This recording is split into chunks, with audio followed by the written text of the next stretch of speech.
agama yang saya anut kala itu tidak memaksa saya untuk menjadi taat kok. Jadi ya kerasnya kayak hampa dong. Kita tahu aturan tapi kita nggak tahu, nggak membuat kita takut. Di Katolik kan juga ada 10 perintah Allah. Tidak boleh minum minuman keras. Tapi kenapa saya pulang dari gereja ketemu bir? Saya merasa di agama saya sebelumnya itu aturan itu kurang memaksa saya untuk jadi taat. Konsep dosa kurang jelas kok. Kalau saya agama saya yang dulu, nanti kan ada penebusan dosa, juga ada pengakuan dosa. Kesannya gini, saya ngelakuin dosa, it's okay, nanti juga saya bisa pengakuan dosa, beres, gitu. Toh nanti juga saya mati ditebus oleh Isa atau Yesus yang saya yakini kala itu. Jadi kan kurang masuk di akal kehidupan saya setelah mati nanti. Saya kayak nggak masuk, konsep dosa saya kayak nggak jelas, karena nggak memaksa saya. Kalau kita takut akan dosa, kita akan menjadi taat, betul? Beriman dan tidak beriman itu ke gereja atau nggak ke gereja kayak sama saja.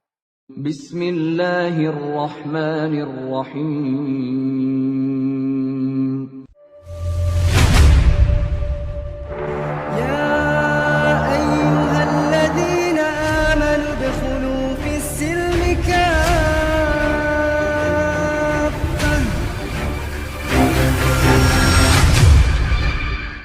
Bismillahirrahmanirrahim. Assalamualaikum warahmatullahi wabarakatuh. Sahabat Ngaji Cerdas, kembali lagi bertemu dengan saya, Pak Azizlo, di channel Ngaji Cerdas, insya Allah mencerdaskan umat. Alhamdulillah, saya berada di rumah saya di Malang.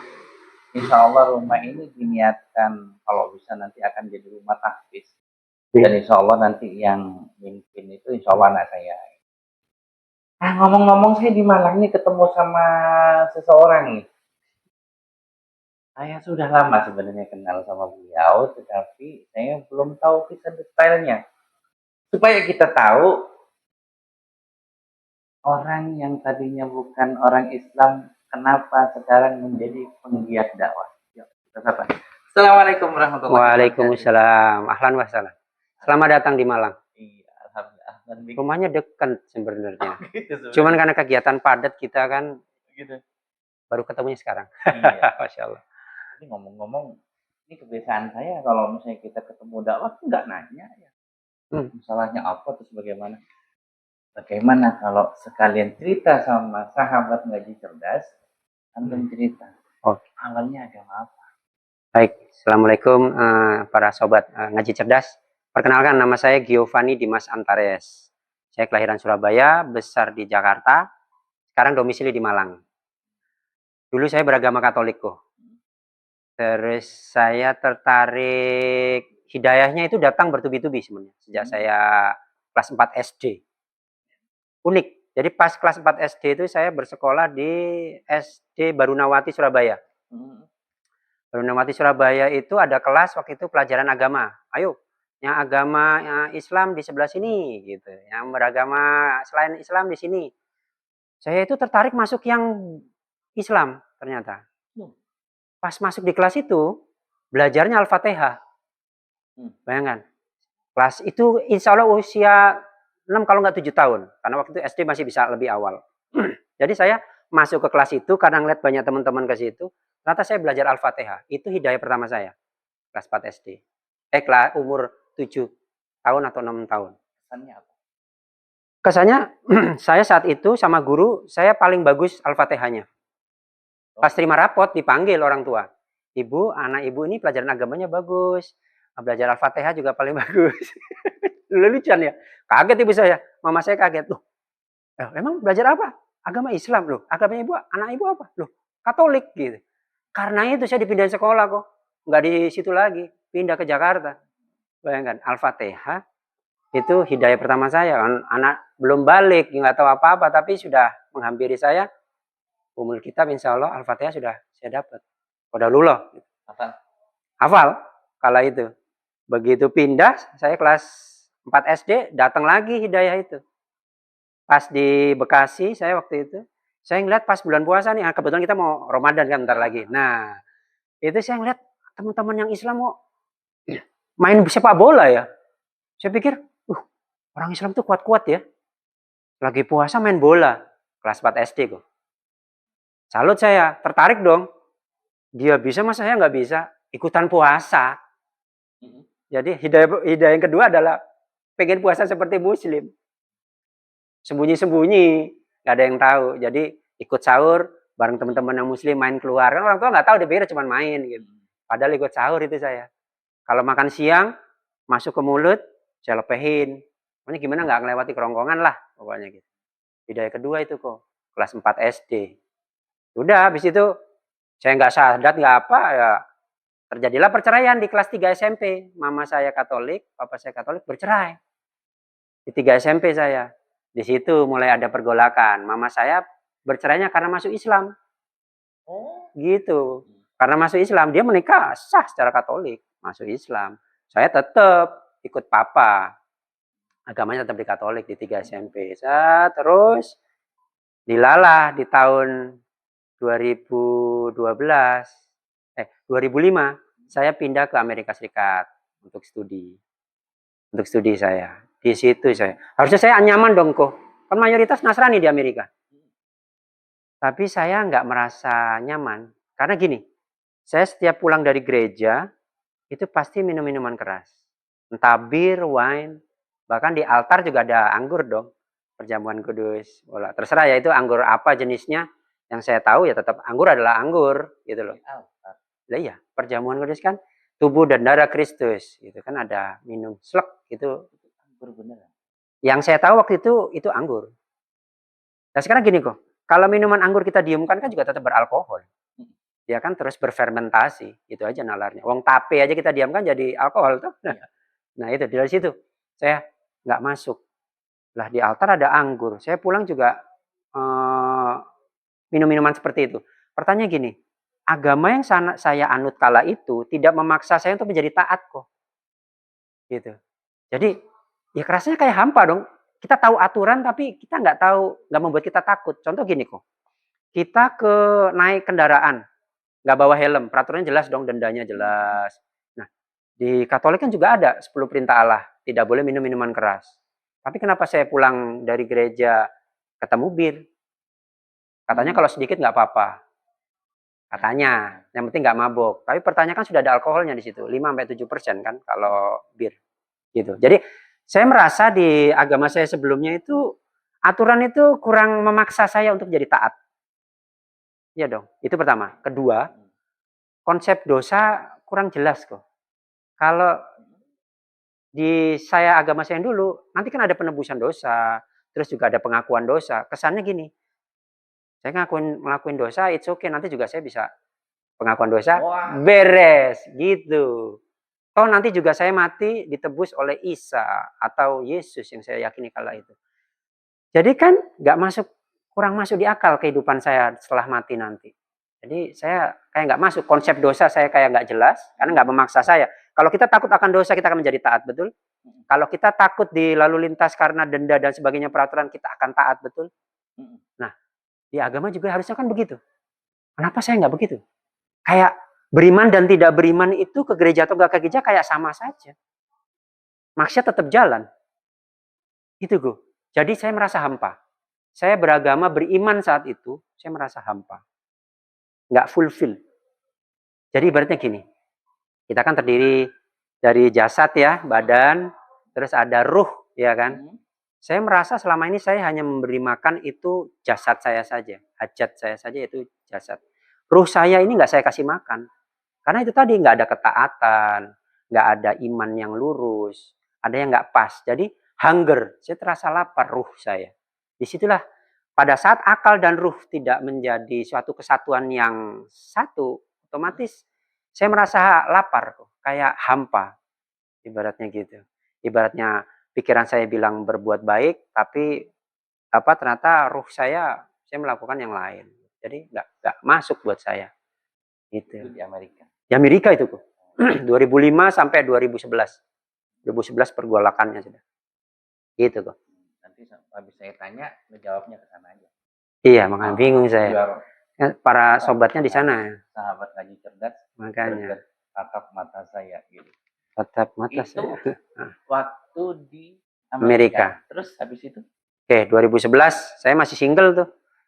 Sudah mulai ada pergolakan. Nah, dari situlah saya sudah mulai mantap bahwasanya agama saya yang sebelumnya ini kayaknya konsepnya nggak pas buat saya. Konsep tadi ya, dosa nggak jelas, halal haram nggak jelas, kemudian konsep hidup setelah mati saya, akhirat dan itu nggak jelas, surga dan neraka saya, dan konsep dosa penebusan dan itu kurang kurang pas buat saya. Akal sama iman saya itu kayak nggak pas kok. Kayak nggak pas. Di situ yang membuat saya pergolakan. Saya belum syahadat kok. Bahkan saya nggak konsultasi dengan manusia, dengan ustadz nggak, karena sudah akal sama ini saya itu kayak kayak puzzle, kayak Allah tuh mengarahkan sudah. Gitu. Itu. Habis itu saya pulang ke Indonesia 2012, saya syahadat. Akhir 2011 saya syahadat. Saya syahadat tuh habis gitu di Malang sini, di Sengkaling situ. 2012 saya menikah. Jadi saya syahadat dulu baru menikah. Gitu, Pak. Nah, katanya benar. Saya itu di khitan qadarullah SMP. Waktu saya masih kafir, masih Katolik, sebelum perceraian. Saya sudah disunat. Papa saya Katolik. Katolik berarti Kristen yang mengadopsi Ya, sistem sunat. betul. Karena kesehatan apa karena Abraham? Kalau saya waktu itu nanya sama papa, "Pak, aku sunat, sakit nggak sih?" "Enggak, kayak digigit semut." "Tujuannya apa, Pak?" "Buat sehat." Dia jawabnya waktu itu, waktu papa saya itu dia bilang buat kesehatan. Karena dia cerita tuh, di ujung itu bisa ada kotoran, katanya gitu. Nanti bisa jadi penyakit. Gitu. Itu doang. Dia nggak berdakwah yang ini karena utusan Abraham atau kita Ibrahim dari anak keturunan gitu. Enggak. Dia hanya bilang untuk kesehatan. Gitu. Itu. Jadi saya menjalankan apa yang papa saya ini kan. Itu. Di situ. Jadi saya syahadat di 2011 bulan Desember, saya menikah 2012 Januari. Mulai deh tuh. Saya mendekatkan diri, mengenal unsur-unsur Allah. Allah itu seperti apa? Kenapa dia Allahu Akbar? Seberapa besar dia? Allah itu dekat apa enggak? Itu saya mencari tahu kok. Kan katanya perintah pertama Iqra ya, bacalah. Ya saya belajar Iqra memang. Setelah menikah, saya Iqra, buku Iqra saya belajar 1,5 tahun. 2012 ditambah 1,5 tahun, saya belajar Iqra. Bisa baca Quran, alhamdulillah. Dan tapi sebentar, ujiannya luar biasa. Saya masuk Islam itu kan 2011. Pas Iqra itu, saya itu kondisinya sebenarnya sakit kok. Saya divonis ada flek paru. Jadi baru masuk Islam malah kena penyakit. Perekonomian saya terpuruk. Jadi saya punya pemikiran tuh gini, kok aku sejak masuk Islam kayak sedikit susah ya. Tetapi ada di hati tuh ngomong kayak gini, yaitu detox dosamu. Ibaratnya kalau gelas itu kok tadinya isinya kopi kok. Rahmat Allah itu kayak air putihnya. Nah, air putih dituang di atas kopi kan butuh waktu ya sampai dia menguras semua itu. Iya, sampai kalau bisa ampasnya keluar semua tuh, dosa kita yang mengerak tuh. Nah, itu saya tuh dibimbingnya seperti itu. itu saya nggak tahu bisikan dari mana, tapi buat saya itu menggugah akal saya gitu. Itu detox dosamu gitu. Dan saya menerima, oh ya juga sih. Berkerak kok dosa kita. Gitu. Man, sebelum nikah kerjaannya apa?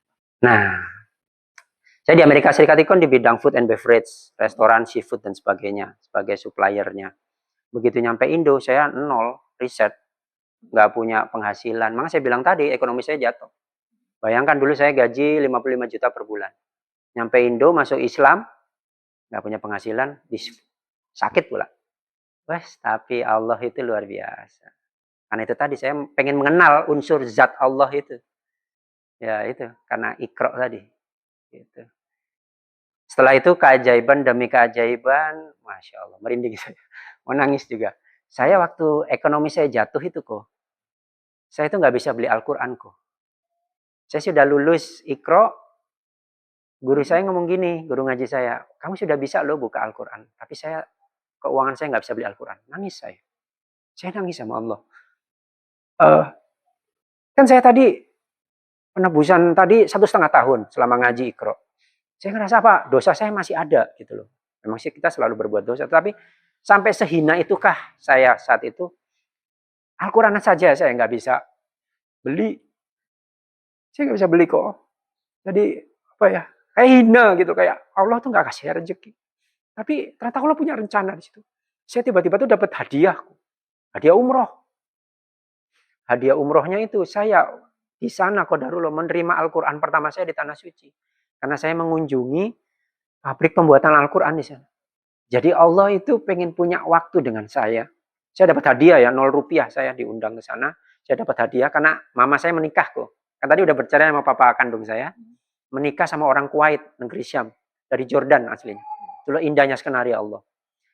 Saya nggak punya orang tua kandung yang muslim, tapi Allah hadirkan ayah tiri saya dari negeri Syam, Jordan. Masya Allah, indah tuh. Habis itu saya dapat hadiah dari beliau.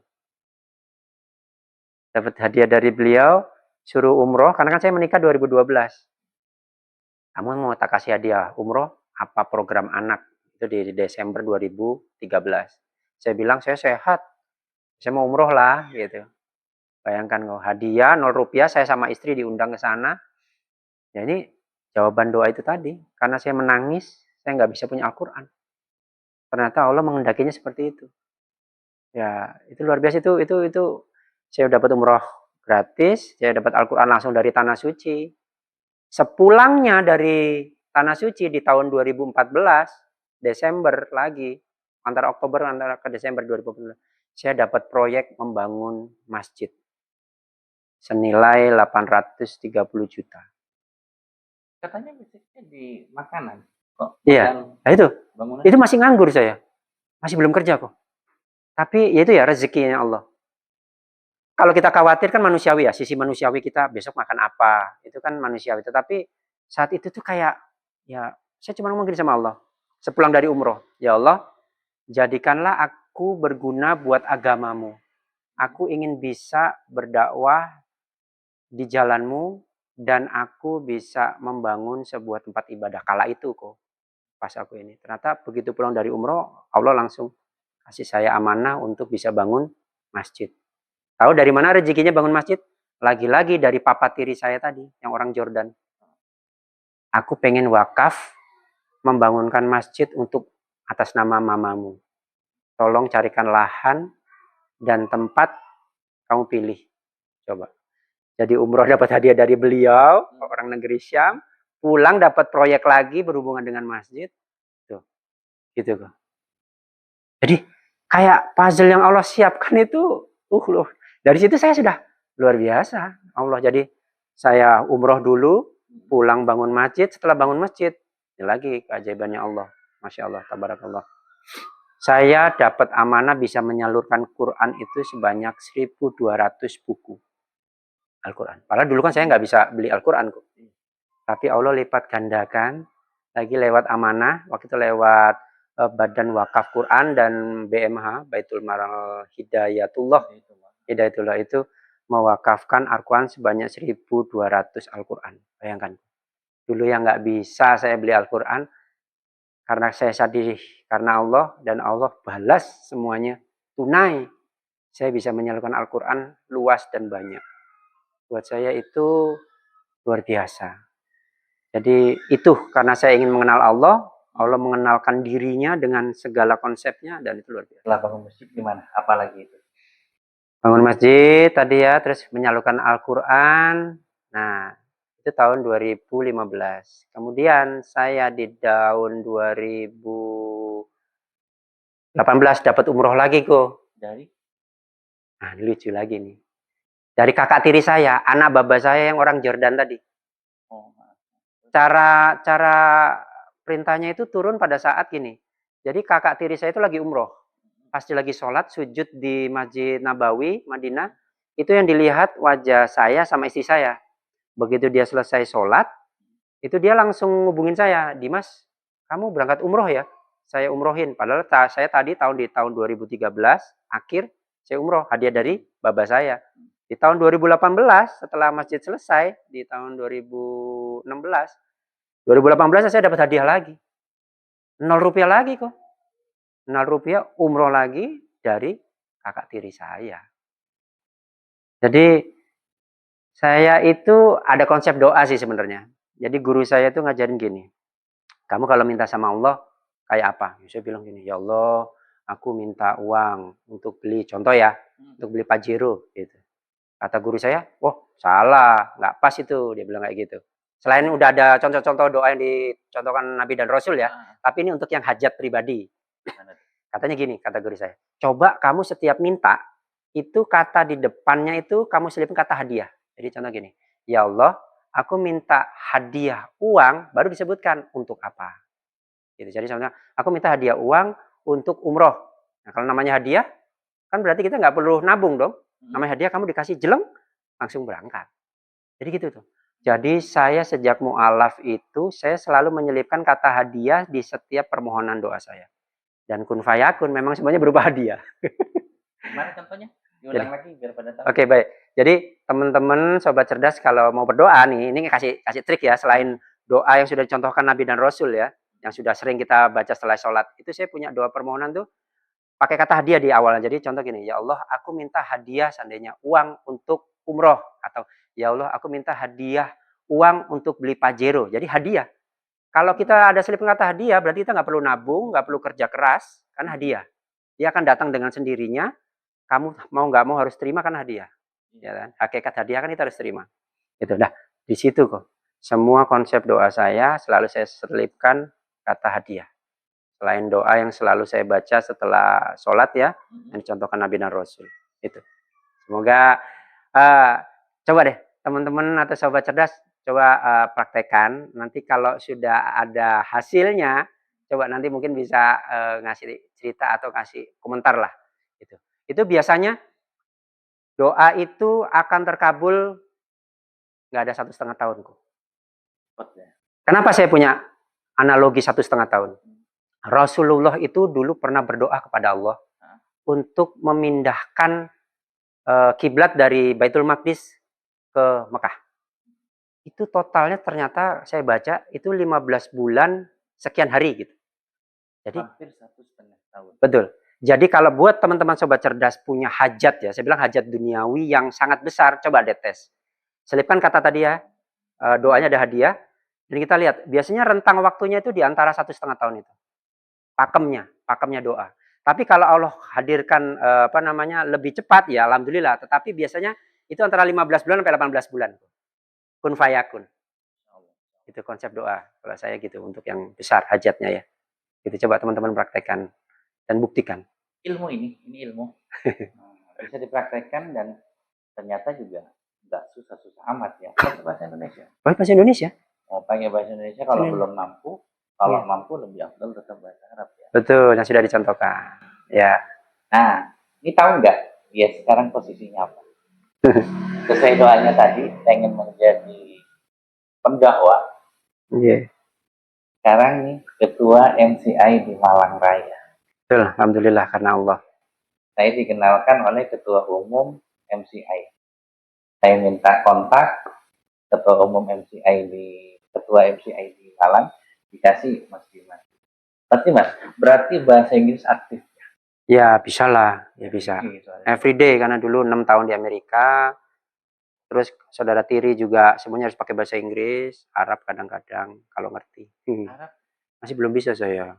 Masih belum bisa, makanya pengen belajar dengan bahasa Arab itu. Padahal bapak saya orang Jordan ya, negeri Syam ya, gitu. Dan kalau mau masuk ke sekarang mau masuk Palestina kan ya masuk dari sana pintu Jordan, betul. Allah atur skenario sangat indah buat saya, masya Allah. Berarti mama sekarang di Jordan. Kadang ke Jordan, tapi sekarang domisili Turki. Kejayaan Islam ada di Turki. Jadi saya bisa ke Turki mengenal Al-Fatih ya. Al-Fatih, masya Allah. Nah, kebesaran Islam terakhir masa kesultanan, betul? Nah, dan insya Allah Konstantinopel. betul mengalahkan Konstantinopel. Sama mana dong berarti? Ajarin kok. Maksudnya lebih ini kan koko bisa sampai ngebuat busur, ya saya belum belajar di situ. Baru beli saya, baru beli. Saya juga amatiran. Kalau ke Turki, kenapa saya tanya Mama? Karena di Turki itu biasanya terkenal dengan teori mamluk. Teori memanah mamluk. Oh, teknik memanahnya. Gimana tuh kayak? Yang pakai jempol. Padahal kalau selain jempol, efeknya? Yang terkuat itu.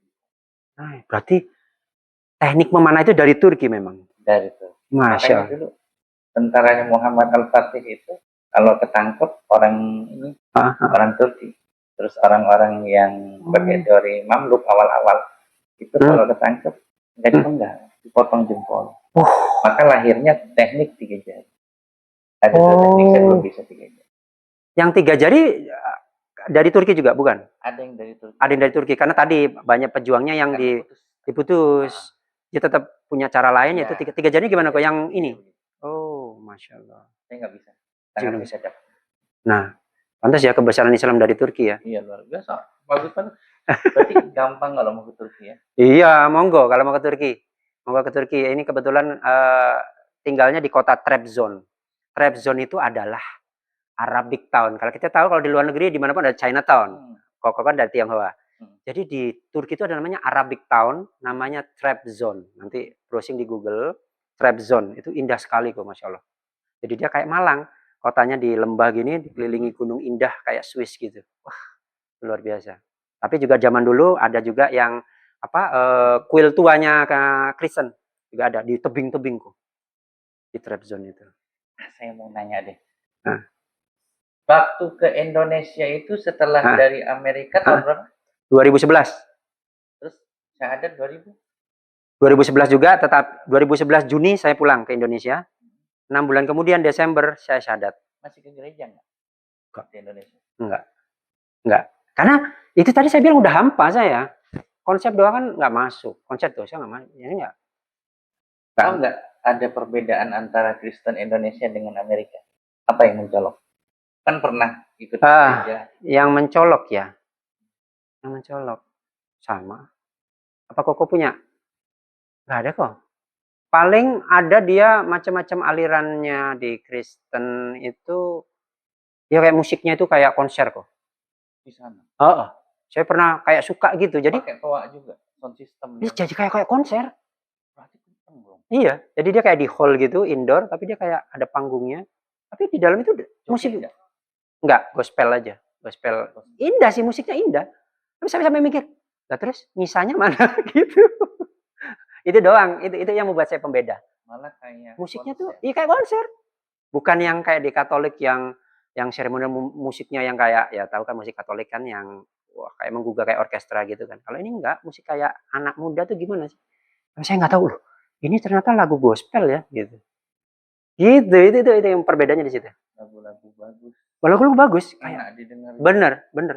Jadi kayak altarnya itu nggak ada altar ya, panggung kayak konser. Kalau di gereja? Oh, itu formal. Nyanyi formal yang tadi saya bilang. Saya bilang yang kayak yang sekarang di Indonesia, yang seperti itu sama ngeteplek. Gitu. Jadi perbedaannya cuma di situ sih, pas ada yang aliran seperti itu. Gitu kan. Sekarang pendapatan lebih gede dulu apa sekarang? Gak usah sebut nama, gak usah sebut angka, gak usah.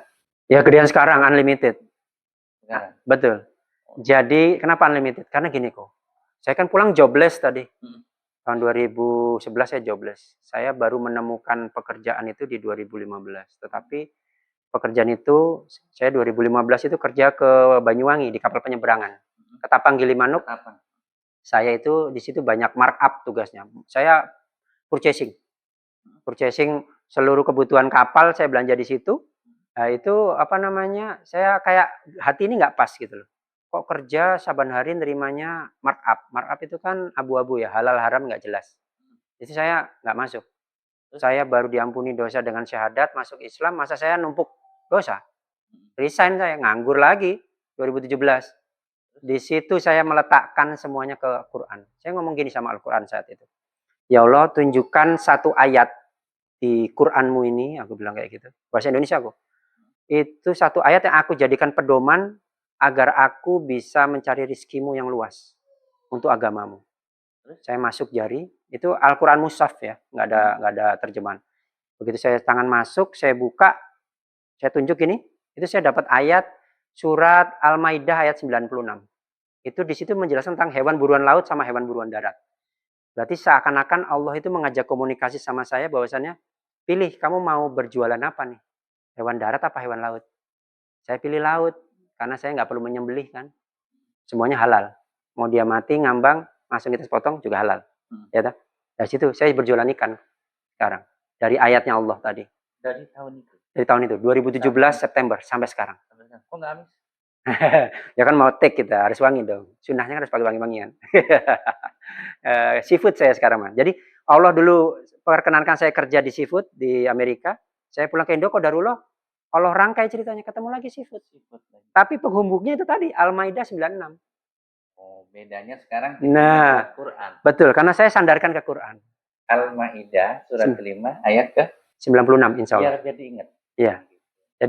Jadi sobat cerdas, coba selalu libatkan Allah di setiap hal terkecil dalam hidup kita. Itu saya gitu. Contoh nih, saya pernah kehilangan di umroh saya tahun 2018. Saya kehilangan sandal.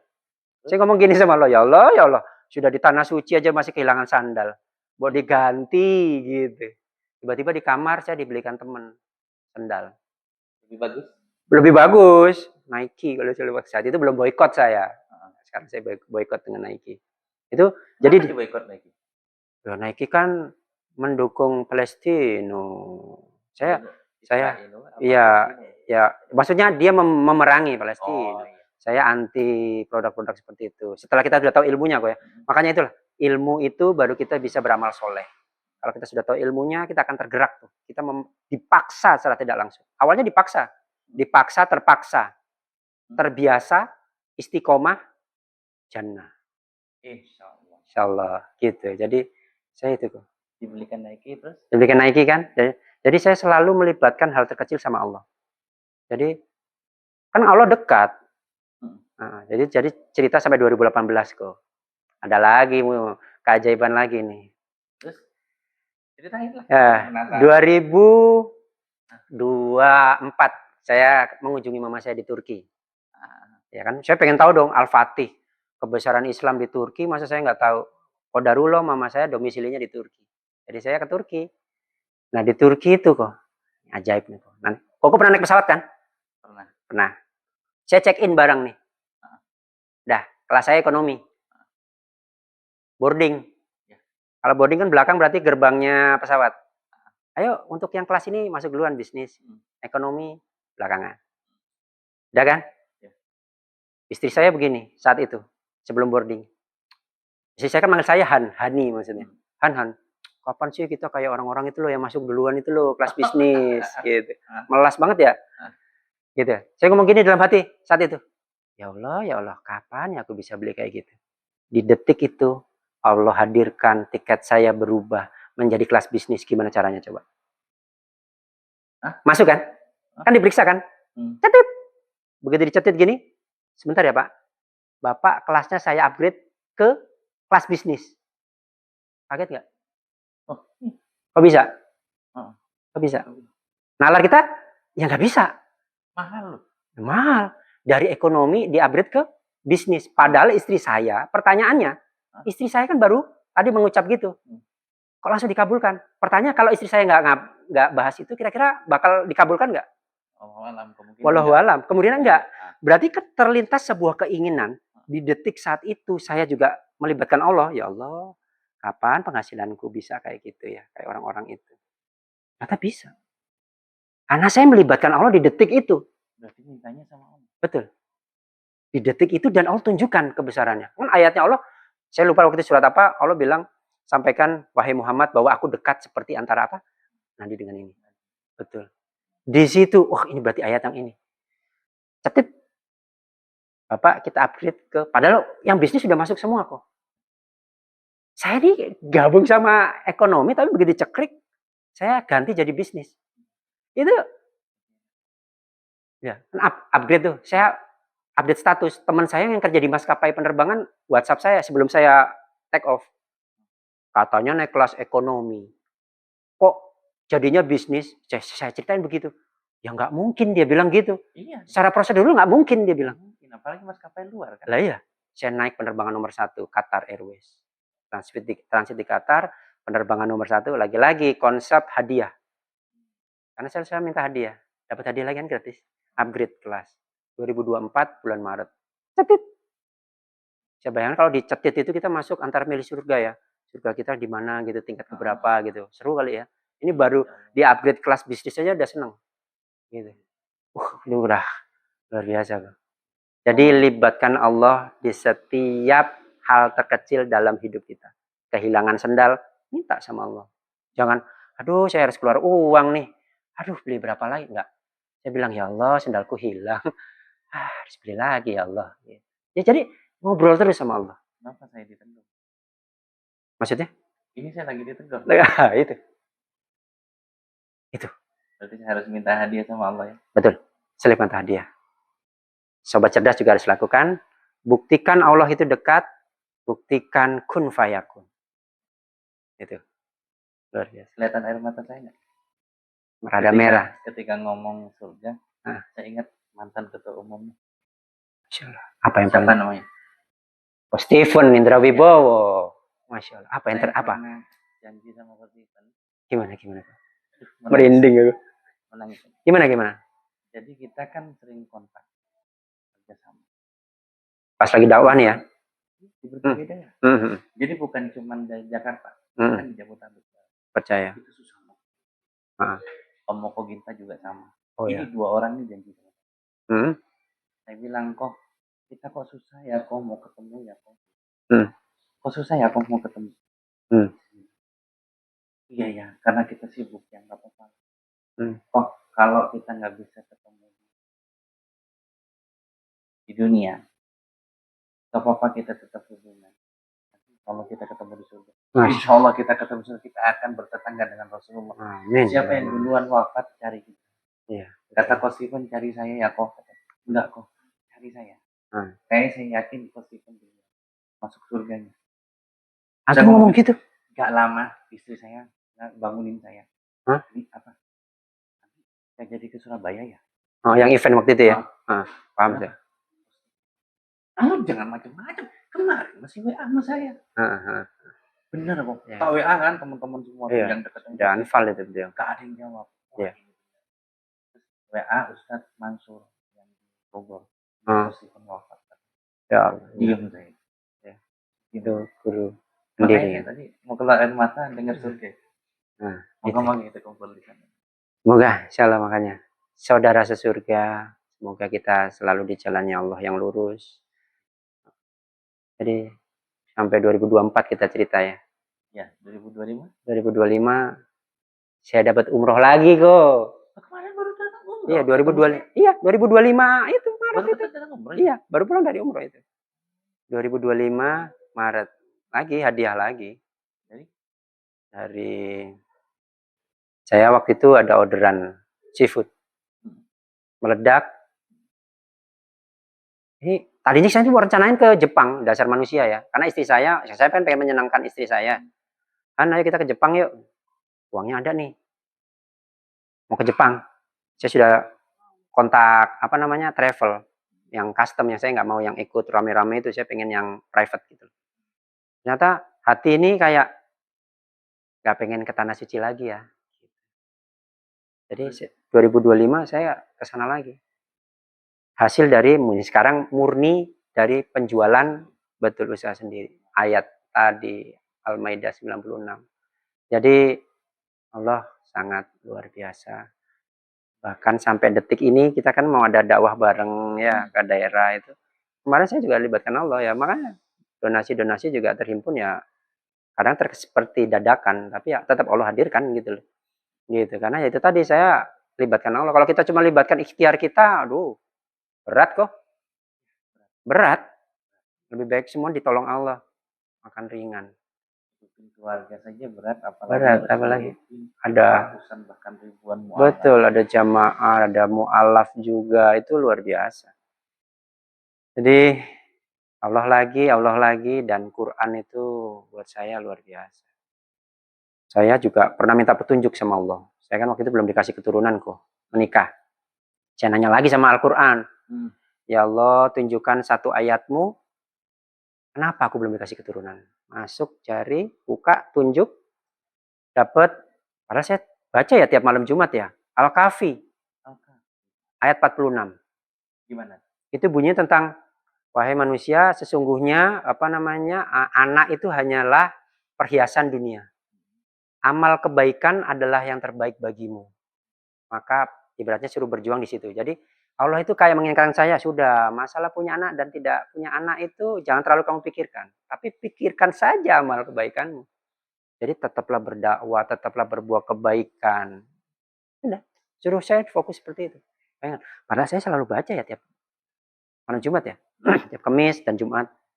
Begitu saya minta petunjuk, ternyata ayatnya yang setiap hari saya baca gitu. Baru ngeh, kayak ditampar plak gitu. Baru situ ya Allah, Allah itu memang luar biasa dekat. Doa itu kita ke Allah. Allah ke kita, Quran. Gitu. Jadi, Allah turun berupa wahyu kan. Rasulullah kan juga begitu. Gitu. Jadi, doa itu dari kita ke Allah. Quran itu adalah wahyu yang dari Allah mau bicara ke kita. Maka saya tadi selalu menggunakan Al-Quran mushaf tanpa terjemahan. Gitu. Dia susah ngomong jadinya. Soalnya yang dibicarakan pelan tapi dalam ya. Dan, Karena udah tahun 2025 sudah lewat ini 2026. kan Kita sudah mengakhiri cerita kan. Saya cuma mau nanya. Kesannya ketika masuk Islam itu benar-benar apa namanya, lahir batin tuh kerasa gimana gitu loh. Kalau dulu kan kayak hunger. Betul, tadi saya bilang hunger, kelaparan, ruh saya. Betul. Jadi lahirnya apa saja, Mm-mm. kenyang, Betul. tapi batinnya hunger. Betul. Nah kalau di Islam bagaimana? Oke, pertanyaan bagus. Jadi sebenarnya pada saat ruh kita lapar, makanan ruh itu tidak ada di bumi kok. Iya dong. Kalau kita membaca Al-Quran, sebelum kita diturunkan ke dunia, itu kan kita di alam ruh. Alam ruh kita itu bertauhid la ilaha illallah. Begitu Allah tiupkan semua ke rahim, jadi setelah alam ruh, kita masuk alam rahim. Begitu alam rahim masuk ke alam dunia. Ya, alam dunia, alam barzah. Alam barzah baru alam akhirat, surga dan neraka. Nah, kita ini kan ibarat kayak jalan-jalan kok. Jalan-jalan kan butuh makanan. Ruh kita jalan-jalan. Jasad kan cuman membungkus. Makanan kita nggak ada di bumi. Berarti sesuatu yang goib. Apakah itu? Makanan ruh. Makan ruh. Apa? Pengen tahu makanan ruh? Sholat. Sholat. Sholat, ibadah. Ketemu ayat lagi. Ala bidzikrillahi tatma'innul qulub. Nah, itu. Wasta'inu bis-sabri was-shalah. Sholat. Ini beneran tuh. Dan fulfill saya ketemunya antara ruh dengan jasad apa?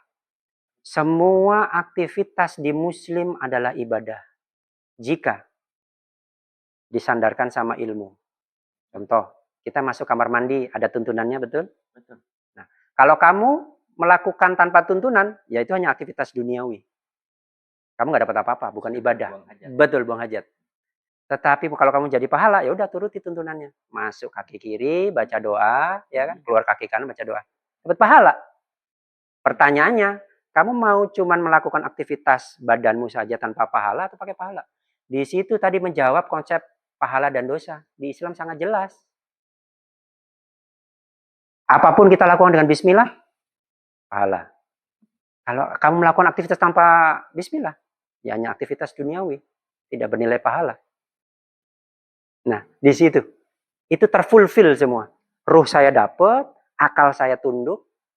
Cari apa? Nggak lapar lagi diri saya. Karena ruh saya udah bertauhid tadi. La ilaha illallah di alam ruh. Saya cari makanan ruh saya. Nggak pernah sholat. Begitu sholat, baca, itu makanan ruh. Jadi makanan ruh teman-teman nggak ada di muka bumi. Kalau turun, itu makanya perintah sholat turun dari langit kan? Kemana-mana banyak Isra Mi'raj. Allah harus perkenalkan perjalanan ke langit. Karena nggak ada di bumi. Ya, karena itu perjalanan, waduh, udah perjalanan cepat kilat, sifatnya goib, menerimanya perintah sholat. Di situ keren. Di situ keren banget. Itu di situ makanya itu sebuah rangkaian skenario Allah yang Allah sudah tetapkan di Lauh Mahfuz, tertulis sudah. Di sini kayak, ini agama yang membawa aku ke surganya insya Allah. Gitu. Karena yang ada keraguan lagi, orang setiap tindak tanduk kita bisa menjadi ibadah, berarti kan pahala buat saya. Ya kan? Gitu. Jadi, ayo teman-teman selalu bersandarkan pada Islam. Sesuai tuntunan hadis, sunnah, monggo. Pilih. Contoh nih kok, maaf bukan untuk, pernah teman saya nanya gini yang non-muslim. Kenapa sih ada poligami?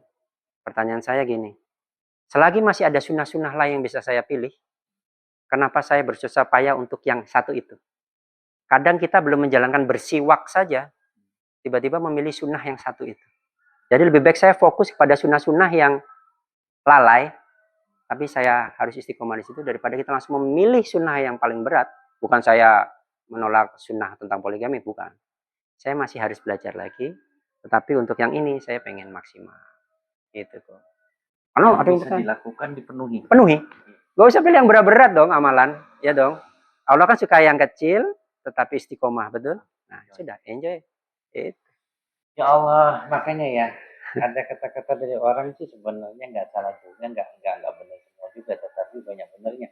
Mu'alaf itu keimanannya lebih kuat gitu loh. Ini sebenarnya di depan kita nih ada mu'alaf satu lagi, luar biasa juga, cuma nggak mau di-record. Ikut ya? Mungkin butuh persiapan dulu. Mu'alaf itu begitu masuk Islam itu banyak berpikir, Ya. kemudian menemukan hikmah-hikmah yang ada ya. Betul, setuju. Masya Allah. Oke deh, karena ini masuk suara lain nanti nggak mau netes nih. Pesan untuk sahabat ngaji cerdas apa?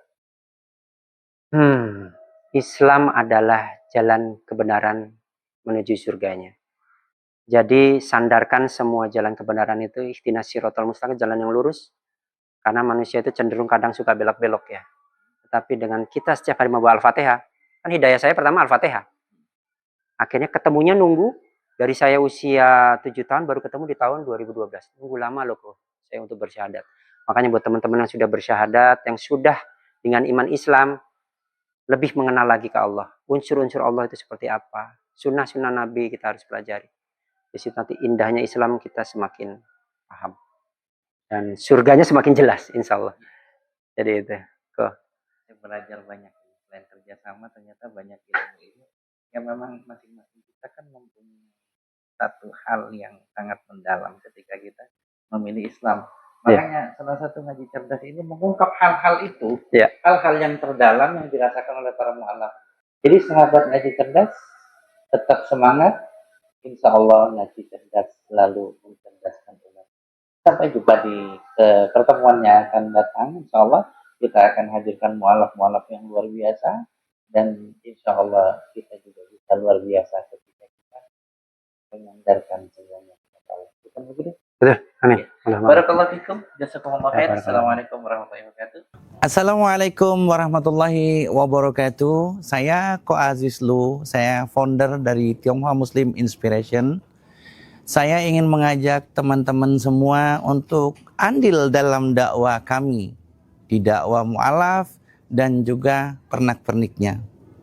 Alhamdulillah, kami mempunyai program yaitu Sekolah Mu'alaf Indonesia. Sudah ratusan mu'alaf kami jadikan siswa tetap. Tidak hanya mereka kami kasih pendidikan tentang fikih, tentang Islam, tetapi kami juga memberikan sembako. Kenapa kami juga memberikan sembako kepada siswa kami? Karena rata-rata mu'alaf itu lebih dari 70% itu yang kami bina berada di bawah garis sederhana. Jadi kita tidak hanya mengisi imannya, tidak hanya mengisi ilmunya, tetapi kita juga pikirkan bagaimana isi perutnya. Sebab kenapa? Kalau mereka dalam kondisi kelaparan, satu, mereka tidak akan konsentrasi dalam belajar. Kedua, mereka akan mudah ditarik kembali menjadi murtad. Na'udzubillah summa na'udzubillah. Selain itu, Tionghoa Muslim Inspiration mempunyai satu program unggulan yaitu mu'alaf berdakwah. Kami beserta para mu'alaf-mu'alaf yang sudah bisa public speaking akan datang ke daerah-daerah, akan datang ke masjid-masjid, kami akan ngisi kajian. Kita akan mengisi kajian khususnya tentang kristologi. Saya dan teman-teman yang ada di kepengurusan Tionghoa Muslim Inspiration sedang membangun rumah singgah mu'alaf. Alhamdulillah, 1 tahun lebih rumah singgah ini kami cicil. Sedikit demi sedikit juga ada netizen juga yang membantu. Tapi 1 tahun beginilah hasilnya. Mari ikut saya. Saudaraku, inilah hasil menyicil, merayap, membangun rumah singgah mu'alaf selama 1 tahun. Kita lihat bagaimana bagusnya. Alhamdulillah, bagian depan sudah bisa kita cat walaupun tidak dikamprut, langsung diaci. Kalau dalam belum siap, bahkan ini masih bocor. dan sangat sederhana. Selain itu, selain rumah singgah, kami sedang membangun WC. Inilah peruntukan WC. Di sini adalah WC karyawan yang ngurusin kuda, karena kami juga punya kuda. Kami juga mengajarkan memanah dan berkuda secara gratis kepada para dai dan juga para penghafal Quran. Dan ini sudah berjalan 4 tahun lebih. Ini akan kami bangun menjadi WC agar para tamu itu bisa di sini WC-nya, tidak bercampur dengan WC karyawan. Alhamdulillah kawan-kawan, bersamaan dengan membangun rumah singgah mu'alaf, kamar singgah, ini juga kita bangun untuk ruang rapat dan untuk ruang syahadat, serta ruang untuk belajar para mu'alaf, serta juga rapat. Jadi kalau rapat di sini, semuanya kumpul di sini, masih sederhana. Alhamdulillah saudara-saudaraku, dengan doa antum semua, dukungan antum semua, insya Allah kita wujudkan satu rumah singgah, satu kantor, satu tempat belajar, satu, mungkin 2, mungkin 3, mungkin 100 nanti. Kita akan bangun satu tempat buat naungan para mu'alaf. Sebab kenapa? Mereka butuh bimbingan kita. Terkadang mereka itu begitu syahadat, mereka kehilangan harta, kehilangan keluarga. Bahkan mereka itu tak jarang yang mendapat kekerasan dari keluarganya. Kemudian kemana mereka akan lari? Kemana mereka akan berlindung? Alhamdulillah saudaraku, jelek-jelek begitu sederhana seperti itu sudah dipakai sejak tahun kemarin. Pada kondisi darurat, mereka, beberapa orang dari mereka datang ke sini dan saya tampung di sana. Mungkin ada yang mereka yang dibuka identitasnya ataupun tidak. Karena kenapa? Biasanya yang kami tampung di sini dan kita tidak buka identitasnya adalah mu'alaf-mu'alaf yang mengalami kekerasan dalam rumah tangga, mengalami penolakan yang luar biasa dari sekolahnya. Yuk bersama, bantu saya, bantu kami Tionghoa Muslim Inspiration, langkahkan kaki antum ke sini. Mari kita bangun sebuah tempat yang bisa mengayomi, yang bisa mendidik, bisa melindungi para mu'alaf hingga ketika mereka mencari perlindungan, insya Allah akan ketemu kita. Sahabat ngaji cerdas, salurkan infak antum semua ke rekening 7264363 atas nama Yayasan Tionghoa Muslim Inspiration 2. Jangan lupa konfirmasi ke nomor 082131555743 ke Ngaji Cerdas. Barakallahu fikum. Tetap semangat. Allahu Akbar. Saya seorang mu'alaf. Perjalanan saya mengenai Islam mengajarkan saya akan satu hal. Kebaikan itu harus terus mengalir.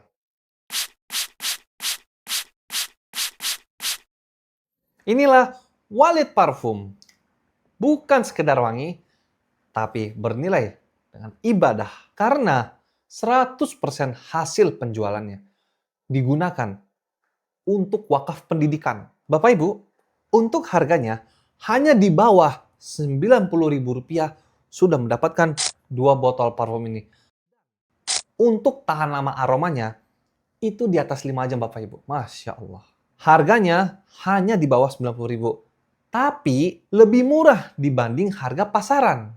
Namun untuk pahalanya tak terhingga nilainya Bapak Ibu. Dan khusus hari ini, beli sekarang, dapatkan gratis ongkir. Masya Allah. Bapak Ibu, saya serasa sedang berada di Madinah hari ini. Sekali beli, wanginya terasa. Namun, wakafnya mengalir selamanya. Pesan sekarang juga di bawah ini Bapak Ibu. Di bawah ini ya, yang ada di bawah jari telunjuk saya. Segera di order, jangan lupa. Beli sama dengan berwakaf. Barakallahu fiik.